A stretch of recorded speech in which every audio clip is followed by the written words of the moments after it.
ပရိသတ်ကြီးအားလုံးပဲမင်္ဂလာပါရှင်။ကျမတို့ရဲ့တူဇာ Audiobook Channel လေးကနေပြန်လည်ပြီးတော့မှကြိုဆိုလိုက်ရပါတယ်နော်။ဒီတစ်ခါမှာတော့ဝန်ထမ်းကောင်းဆိုတဲ့ရင်ခုန်စစ်လှုပ်ရှားကြဝတ္ထုကောင်းလေးတစ်အုပ်ကိုစိတ်ဝင်စားဖွယ်တင်ဆက်ပေးသွားမှာဖြစ်လို့လေအဆုံးထိလိုက်ပါခန်းစားနားဆင်မိကြပါအောင်ရှင်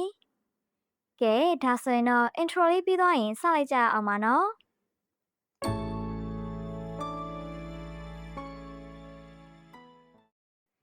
အလုပ်တွေတစ်ခုပြီးတစ်ခုရှောက်လာခဲ့သမျှဒီတစ်ခုတော့ရနိုင်မယ်လို့မျှော်လင့်ထားတယ်။အလုပ်ရဲ့လိုအပ်ချက်တွေဖြစ်တဲ့အင်္ဂလိပ် 4K Basic ကွန်ပျူတာ Basic လည်းရှိတယ်။ကားမောင်းတဲ့အတွေ့အကြုံလည်းကောင်းကောင်းရှိတယ်။တကယ်တော့အလောက်က driver position နဲ့ခေါ်တာအိမ်စီးကားမောင်းရမှာလားရုံးကားမောင်းရမှာလားဆိုတာတော့တေချာထည့်မရေးထားဘူး။ online ကနေအလုပ်ခေါ်စာတွေ့ရနဲ့ CV form ပို့ပေးပြီးအမြန်လျှောက်လိုက်တာပဲ။တခြားအလုပ်တွေဆိုရင် marketing ကားကြီးတွေမောင်းရတာတောင်မှလစာကနည်းလွန်းနေ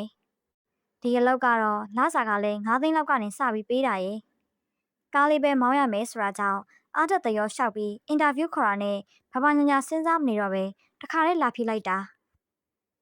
ရန်ကုန်မြို့ရဲ့အလောက်ကန်ရှားပါမှုတစ်ခုလို့ဆိုရမလားမြန်မြန်ဆန်ဆန်ပြင်ဆင်မိလာခဲ့တာတော့ကိုကနောက်ဆုံးဖြစ်နေတယ်ကိုရှိကဖြေနေတဲ့3ယောက်လောက်ကတော့အပြုံးရည်မရှိပြန်ထွက်သွားကြတာရဲ့တက်ကြီးပိုင်းတွေဖြစ်နေတာရဲ့ကြောင့်ဒီလောက်ကိုရရမယ်လို့လေအားခဲထားတာဖြစ်တယ်ကိုကြော်နိုင်ဝင်ခဲ့လို့ရပါပြီရှင်ရုံးဝစ်ဆောင်တဲ့ကောင်မလေးတယောက်ကအင်တာဗျူးဖြေဖို့လှမ်းခေါ်တာကြောင့်အခန်းရှိရာသို့လာခဲ့လိုက်တယ်။အခန်းထဲကိုရောက်တော့တရဝစ်စားစီရင်ထားတဲ့တက်လက်ပါအမျိုးသမီးတယောက်ကအသင်းဆောင်ကြုံနေတာတွေ့ရတယ်။မြန်မာဝစ်ဆောင်ကိုကြော်ရှင်းလှပစွာဝစ်စားထားပြီးရင်းကျက်တည်ငြိမ်တဲ့မျက်နှာအမူအရာကြောင့်လည်းနည်းနည်းတော့ရှိန်သွားမိတာအမှန်ပဲ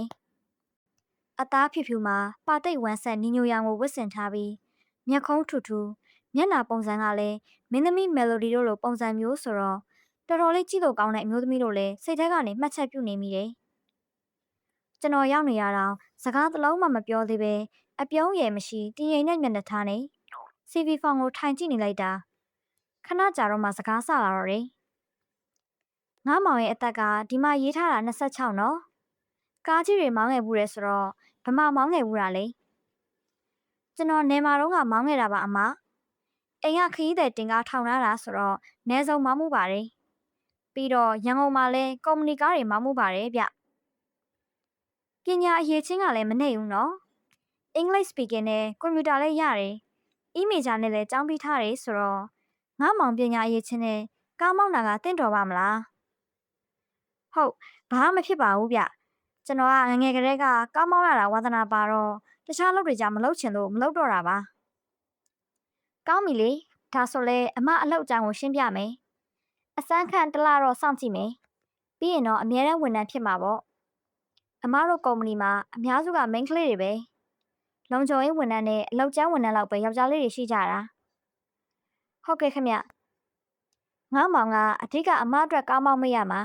။အမကရုံးကို9နာရီရောက်လာတယ်။ညနေ9နာရီခွဲလောက်မှရုံးဆင်းတယ်။တခါတလေမန္တလေးတို့ပဲခူးတို့ဘက်မှာရှိတဲ့ရုံးခွဲတွေကိုနယ်ဝဲခရီးထွက်ရတာရှိမယ်။ပြီးတော့အမကအချိန်ကိုတန်ဖိုးထားတာကိုသဘောကျတယ်။ဒါကြောင့်လေအချိန်အတိအကျအလုပ်ဆင်းနိုင်မှအဆင်ပြေမယ်နော်။နားရခဏခဏယူတာမျိုးအလုပ်ချိန်မှာကိုးနေရက်တွေစိလိတ်တွေတောက်တာမျိုးလုံးဝမကြိုက်ဘူး။ဟုတ်ကဲ့ပါခင်ဗျာ။ကျွန်တော်အရင်တုန်းကကွန်းစားပေမဲ့မစားတော့တာကြာပါပြီဗျ။လစာကတော့အမတို့ပြောထားတဲ့အတိုင်းပဲ9သိန်းကနေစပြီးပေးမယ်။အစမ်းခန့်ကာလမှာသဘောကျလို့အမြဲတမ်းဝန်ထမ်းဖြစ်ရင်တော့3သိန်းထပ်တိုးပေးမယ်။ငါမောင်ဘက်ကအဆင်ပြေတယ်စီကန်းချက်တွေကိုသဘောတူတယ်ဆိုရင်မနှက်ဖြန်အလုပ်စဆင်းလို့ရပြီနော်။ဟုတ်ကဲ့ပါအမအဆင်ပြေပါတယ်။စီကန်းတွေကိုလည်းကျွန်တော်လိုက်နာနိုင်ပါတယ်။ကောင်းပြီ။ဒါဆိုရင်မနှက်ဖြန်မနှက်ဒီလိပ်စာအတိုင်း8နာရီခွဲရောက်လာခဲ့ပြီနော်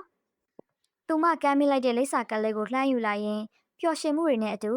အင်တာဗျူးဖြေဆိုရာရုံးခန်းထဲကထွက်လာခဲ့လိုက်တယ်။သူမရဲ့လိပ်စာကထိတ်ဆုံးမှာရေးထားတာက MD ဒေါ်မြင့်မို့တဲ့။နာမည်ကလူပုံစံနဲ့လိုက်ဖက်လွန်းလာတယ်မဟုတ်လား။ဒေါ်မြင့်မို့ပိုင်တဲ့ Victory Tech ဆိုတဲ့ဒီကုမ္ပဏီက laptop ကွန်ပျူတာဖုန်းနဲ့လိုအပ်တဲ့အပိုပစ္စည်းတွေအစုံရောင်းတာပေါ့။ရန်ကုန်မှာတင်ဆိုင်ခွဲ3-4ဆိုင်လောက်ရှိပြီးပဲခူးနဲ့မန္တလေးဘက်မှာလည်းရှိတယ်။ဒေါ်မြင့်မို့ကတော့ဗဟန်းရုံးချုပ်မှာပဲရုံးထိုင်ပြီးဆိုင်နေဘက်ကလိုအပ်မှပဲသွားတာ။ရုံးချုပ်မှာကမိန်းကလေးဝန်ထမ်းတွေပဲရှိပြီး အမျိုးသားဆိုလို့လုံခြုံရေးဝန်ထမ်းဖြစ်တဲ့ဦးစံသိန်းရဲ့ပစ္စည်းတင်ချလုပ်တဲ့ကောင်လေးတစ်ယောက်ရဲ့ကျွန်တော်ရဲ့ပေါ့ကျွန်တော်တာဝန်ကတော့နေ့စဉ်မနက်၈ခွဲအရောက်ဒေါ်မြင့်မို့အိမ်ကိုသွားရတယ်ပြီးရင်ကားတန့်ရှင်းရေးနဲ့လိုအပ်တာလုပ်ပြီးရုံးကိုလိုက်ဖို့ရုံးရောက်ပြီးဆိုရင်ဒေါ်မြင့်မို့အနားမှာပဲသူခိုင်းတာကိုလုပ်ပေးရတာပေါ့ကျွန်တော်ကအင်္ဂလိပ်စာနဲ့ကွန်ပျူတာရတော့ဆိုင်တွေရဲ့နေ့စဉ်စာရင်းတွေကိုတစ်ပတ်ချက်ပြန်လုပ်တဲ့အခါဒေါ်မြင့်မို့ကခေါ်ခိုင်းတတ်တယ်ရုံးကတခြားဝန်ထမ်းကောင်မလေးတွေကတော့ညက်ဆောင်ထိုးလိုက်တိုးနဲ့အချင်းချင်းကပ်ပြောလိုက်နဲ့စနောက်နေတော့တာပေါ့မောင်ကျော်ကြီးအမကငါ့မောင်ကိုဒရိုင်ဘာအနေနဲ့လောက်ခေါ်ထားတာဆိုတော့ရုံးမိုင်းနေလောက်ရတာအဆင်မပြေဘူးဆိုရင်ပြောနော်အာမနာနဲ့ဟာမဟုတ်တာအမရဲ့ကျွန်တော်ကဒီလိုစီးရင်နေစစ်ရတာကိုစိတ်ဝင်စားပါတယ်အတွေ့အကြုံလည်းရသလိုကျွန်တော်ကိုယ်တိုင်ကလည်းမိုဘိုင်းဖုန်းနဲ့ပတ်သက်ပြီးကိုယ်ပိုင်လုပ်ငန်းတစ်ခုလုပ်ဖို့ရည်ရွယ်ထားတာဆိုတော့ဘာမှမဖြစ်ပါဘူးဗျာအဆင်ပြေပါတယ်ကောင်းတာပေါ့ကွာဒါပေမဲ့အလုပ်ထွက်တော့မယ်ဆိုရင်တော့ကြိုပြောနော်ကိုယ်ပိုင်စီးပွားရေးလုပ်ဖို့အစီအစဉ်ရှိတယ်ဆိုတော့ကောက်ခံငင်ကနဲ့ထွက်မသွားနဲ့အောင်မင်းလိုဝန်ထမ်းမျိုးကရှားခတ်တယ်အလုပ်ဝင်ပြီးတစ်ပတ်နှစ်ပတ်လောက်မှတင်တရုံးလုံးနဲ့ကျွန်တော်ခင်မင်နေပြီလို့ပြောလို့ရတယ်အင်တာဗျူးဖြေတော့ကဒေါ်မြင့်မို့ရဲ့မျက်နှာထားကြောင့်သဘောမကောင်းပါဘူးတော်တော်လေးစိုးရိမ်မိခဲ့ပေမဲ့အထင်နဲ့အမြင်လွဲခဲ့တယ်လို့ပဲပြောရမယ်ဒေါ်မြင့်မို့ကအလုပ်ပိုင်ရှင်တရေဖြစ်ပေမဲ့မောက်မာတာမျိုးမရှိသလိုဝန်ထမ်းတွေပေါ်ဆိုရင်လည်းမောင်နှမရီတို့ခင်ခင်မင်မင်ပဲဒါပေမဲ့စီကန်းတော့တင်းကျပ်တယ်ပြောရမယ်သူမကြိုက်တာလုပ်တဲ့သူဆိုရင်ချက်ချင်းကိုထုတ်ပစ်တာရုံးဘက်မှာတော့အကုန်လုံးကအကြောင်းသိတယ်ဆိုတော့မဟုတ်တာမလုပ်ရဲကြဘူးလေဆိုင်ဘက်ကဝန်ထမ်းတွေကတော့သူ့အကြောင်းမသိကြတော့မန်နေဂျာနဲ့စူပါဗိုင်ဆာရဲ့လင့်နေတယ်လို့မဟုတ်တာလုပ်ကြတာအများစုကဖုန်းခိုးပြောတာဖုန်းသုံးတာမုတ်ထွက်စားတာတွေပေါ့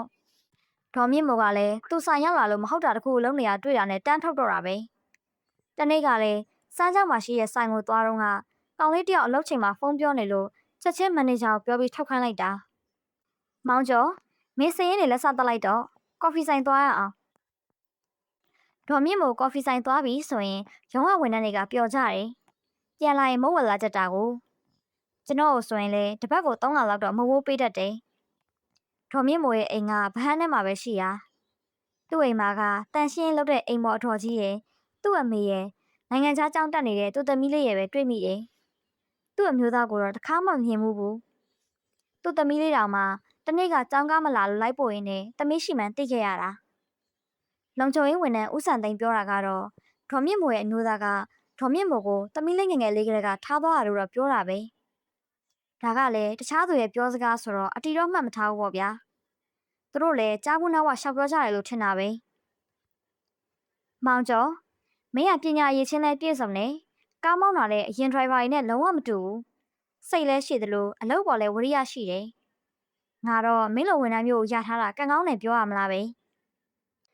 ဟုတ်မှာကျွန်တော်အတွက်လည်းအမလိုသဘောကောင်းတဲ့တထိန်မျိုးနဲ့စုံဝင်ရတာကံကောင်းတာပါပဲဒါနဲ့ငါမောင်ကရန်ကုန်ဇာတိမဟုတ်ဘူးဆိုတော့ဘယ်ဘက်ကလဲတကြံပြန်ပါလားကျွန်တော်ကဟင်္ဒရာဇာတိပါအမတကြံတော့မပြန်တွေ့တော့ပါဘူးရန်ကုန်မှာအိမ်တွင်းအောင်မလားလို့ဒါဆိုအတော်ပဲအမတို့နဲ့ချောင်းသာလိုက်ခဲ့အမရဲ့သမီးလေးရဲ့အမရဲ့တငယ်ချင်းမိန်းကလေးတယောက်ရဲ့သွားကြမှာစားစရိတ်ငိမ်အမတာဝန်ယူပေးမယ်ဘလို့လဲဟာကောင်းတာပေါ့အမရဲ့ဒေါ်မြင့်မိုးနဲ့အတူချောင်းသာကိုတကြံအလဲလိုက်ရမှာဆိုတော့ပျော်လဲပျော်သလိုနည်းနည်းလဲကြောက်မိရတော့အမှန်ပဲဘာပဲဖြစ်ဖြစ်ကိုကဝန်ထမ်းဆိုတော့ဝန်ထမ်းလိုပဲနေရမှာမဟုတ်လားဒီနေ့ရုံးပိတ်ရက်ဆိုတော့စားကျင်တာတွေကိုယ်တိုင်ချက်ပြုတ်စားပြီးအေးဆေးနားယူရင်အွန်လိုင်းသုံးမယ်တွေးနေတော့ဒေါ်မြင့်မိုးစီကဖုန်းဝင်လာတယ်မောင်ကျော်ကြီးအမရုံးမှာအရေးကြီးဖိုင်နယ်တစ်ခုကြံခဲ့တာပြန်ယူခြင်းလို့မင်းလာခဲ့ပြီလို့အဆင်ပြေမလားတက်စီနဲ့သွားဖို့ကလည်းရုံးထဲကိုတယောက်တည်းမဝင်ချင်လို့လေဟုတ်ရပါတယ်အမကျွန်တော်အခုပဲထွက်ခဲ့လိုက်ပါမယ်ကျွန်တော်နေထိုင်ရာတာမွေနဲ့ဗဟန်းကတိတ်မဝေးတော့ YBS နဲ့ဆိုရင်နိုင်ဝက်တာကားစီးရတယ်သူကတက်စီငားလာခိုင်းတာပြီးတော့ခြံရှိထွက်ကြိုရင်ကားကပါရှင်းမိတာဆိုတော့နည်းနည်းတော့အားနာသလိုဖြစ်သွားတယ်ဒီလပေးရမယ့်လောက်စာစင်းတွေကြံခဲ့တာမောင်ကျော်ကြီးတနင်္လာနေ့ကျဘမ်းမငွေတစ်ခါတည်းထုတ်ပြီးပေးဖို့ဆိုပြီးမေ့ကြံခဲ့တာဟုတ်ကဲ့မတခါတည်းသွားမှာလားကားထုတ်လိုက်ရတော့မလားအိမ်ထဲဝင်မအောင်ဟဲ့အမေနဲ့ဒေါ်လေးတိန်ကဈေးဘက်သွားကြတာပြန်မလာကြသေးဘူးသူတို့ရောက်မှပဲသွားလို့ရမယ်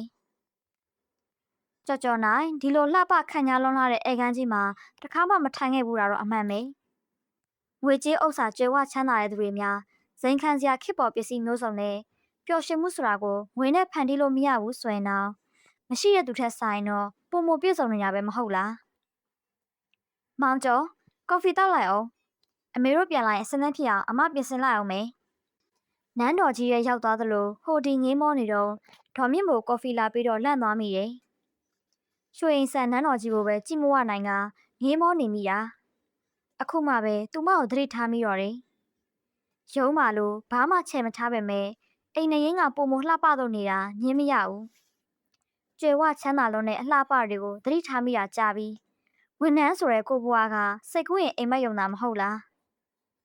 ခဏနေတော့ဒေါ်မြင့်မိုးရဲ့အမေနဲ့အိမ်မော်ဖြစ်သူပြန်ရောက်လာတာကြောင့်အစင်းသင်းဖြစ်နေအောင်ကားတန်ရှင်ရေးလည်းဝင်စောင့်နေလိုက်တယ်ဒေါ်မြင့်မိုးထွက်လာတော့ခါတိုင်းလိုမြန်မာဆန်ဆန်မဟုတ်ခစ်ဆန်ဆန်စင်ရင်ထားတော့တမျိုးလေးလည်းကြည့်ကောင်းနေတယ်လို့အသက်လည်းပုံငယ်သွားသလိုထင်ရတယ်ရုံးကိုရောက်တော့နေ့လယ်2 နာရီလောက်ရှိနေပြီရုံးပိတ်ရဲဆိုတော့ကားသွားကားလာများတာရဲ့လူရှုပ်တာရဲ့ကြောင့်နိုင်ဝက်နဲ့ရောက်တဲ့ခရီးက1 နာရီခွဲလောက်ကြာသွားတယ်မောင်ကျော်ရီဒီဖိုင်နယ်တွေကစစ်ပြီးသားလားကြည့်ပေးပါဦးစမ်းကြောင်းဆိုင်နဲ့ကမာရွတ်ဆိုင်မှားမှာဆိုလို့ဆိုင်ကရန်ကုန်မှာတင်4 ဆိုင်ဆိုတော့နေဆိုင်နေပါပေါင်းရင်ဝန်ထမ်းအယောက်1000နီးပါးရှိတယ်ဒါကြောင့်လဲဖိုင်နေများပြီးတော့သူမေ့ကြံခဲ့တာနေမှာမနက်ဖြန်ရုံးဖွင့်ရက်နဲ့လကုံရက်ကတိုက်နေတော့ဘာဆောင်ကလည်းထုတ်ပေးရတော့မှာမှားနေတဲ့ဖိုင်နယ်တွေကိုလာကြည့်တော့ကျနေတဲ့ဖိုင်နယ်ကိုသူကအကောက်ကိုကအရောက်နဲ့လမ်းဆောင်မှာဘရိတ်မမိသလိုဖြစ်သွားတယ်နိုင်ငံကကြားဘူးနေကြပုံမြင်နေထဲမှာရုပ်ဆိုးကြီးတန်တဲ့မင်းကူတာနဲ့9 ဆောင်တိုက်ခန်းမှာမိမထုံးမဲ့လင်းနဲ့ပပဝရီတောင်ဖူးစာဆောင်ခဲ့ကြသေးတာပဲမဟုတ်လားသူကအရေးတကြီးခေါ်လို့ကမန်းကရနဲ့လာခဲ့လိုက်ရတာနေ့စဉ်ရုံးကိုလာသလိုဘာမှကြကြနနမပြင်ဆင်ခဲ့ရဘူးမသိရင်လမ်းထိပ်ကစိုက်ကားသမားတွေလိုပဲအဝတ်တထည်ကိုတစ်ခုနဲ့ငယ်ဘော်ကလည်းဒေါ်မြင့်မို့ပိုင်ဆိုင်ထားတဲ့အညာရဝင်အားကိုကြီးနဲ့တန်ရောစင်တွေညှိတွယ်မိတော့တာပဲငငယ်ကတေးရင်မြေကြီးရှင်ရင်ရွှေထီးဆိုတဲ့စကားပုံကိုအားကြပြီးလှုပ်ချင်တာတွေပဲမကြောက်မရွံ့လှုပ်ခဲ့ရသလောက်အသက်အရွယ်ရလာတော့ကံကိုယုံပြီးစူးပေါ်မနှင်းရဆိုတဲ့သတိပေးစကားကိုလည်းထည့်တွေးတတ်လာတာတဘာဝလို့ပြောရမယ်။ဘာပဲဖြစ်ဖြစ်အခုအချိန်နေမှာတော့ဖြစ်ချင်ရဖြစ်ဆိုပြီးဘေးနောင်ဖောင်ဖျက်အရေးဆွမိတော့တယ်။ကျွန်တော်ကံကောင်းတယ်ပဲပြောရမလား။တူညီတဲ့ရင်ခုန်သားတွေဟာအချစ်တေးတန်တွေနဲ့အတူပေါ့။ရုံးခန်းလေးဟာလည်းဝန်ထမ်းတွေမရှိပေမဲ့ခါတိုင်းနေ့တွေထက်တောင်စူညံနေသလားပဲ။မောင်ကျော်မနှက်ဖြန်ရုံးတက်ရအောင်ပါ။ပြီးတော့လစာထုတ်ပေးရမှာဆိုတော့အလုပ်တွေလည်းအများကြီးပဲ။ပြန်ကြရအောင်။မောင်လို့ခေါ်ရင်ပြန်မယ်။ဒီနေ့ကကျွန်တော်ဘဝအတွက်အမှတ်တရအဖြစ်ဆုံးနေ့ရက်လေးတစ်ရက်ပါပဲ။ဘဝမှာလိုချင်တဲ့အရာတွေတော်တော်များများကိုပိုင်ဆိုင်ခွင့်မရခဲ့ဘူး။အင်တာဗျူးဖြေတုန်းကအိမ်ကကားပိုင်နေဆိုတာကလည်းလိန်ပြောခဲ့တာ။တကယ်တော့ငငယ်ကလေးကဦးလေးအိမ်မှာကတ်နေရင်ကားနောက်လိုက်လှုပ်ရင်ဘဝကိုရုန်းကန်ခဲ့ရတာမဟုတ်လား။အခုတော့ဘဝရဲ့အလိုချင်ဆုံးဆုတစ်ခုဖြစ်တဲ့ဒေါ်မြင့်မိုးရဲ့အလှပရင်လေးကိုပိုင်ဆိုင်ခွင့်ရခဲ့ပြီ။မနှက်ဖြန်နေရဲ့ရုံးတက်ရက်တွေမှာပုံမပျော်ရွှင်ရတော့မှာမဟုတ်လား။ဟုတ်ကဲ့ပါပရိသတ်ကြီးရေဒီကနေ့တင်ဆက်ပေးခဲ့တဲ့ရင်ခုန်ဆွတ်လှုပ်ရှားစရာစာအုပ်ကောင်းလေးကတော့ဒီမှာပဲတခါရဆက်သိမ်းသွားခဲ့တာဖြစ်ပါတယ်ရှင်။နောက်နေ့တွေမှာဆိုရင်လည်းပရိသတ်ကြီးတိုင်းနှစ်သက်လောက်မယ်ထင်တဲ့စာအုပ်ကောင်းလေးတွေကိုအမြဲလိုရှာဖွေတင်ဆက်ပေးသွားမှာဖြစ်လို့သူစားရဲ့ channel လေးကို like and subscribe မလုပ်ရသေးဘူးဆိုရင် like and subscribe လုပ်ပြီးတော့အားပေးသွားကြပါအောင်ရှင်။အဆုံးထိနားဆင်အားပေးခဲ့ကြတဲ့အတွက်လည်းပရိသတ်တဦးတစ်ယောက်ချင်းစီတိုင်းကိုကျေးဇူးအများကြီးတင်ပါတယ်ရှင်။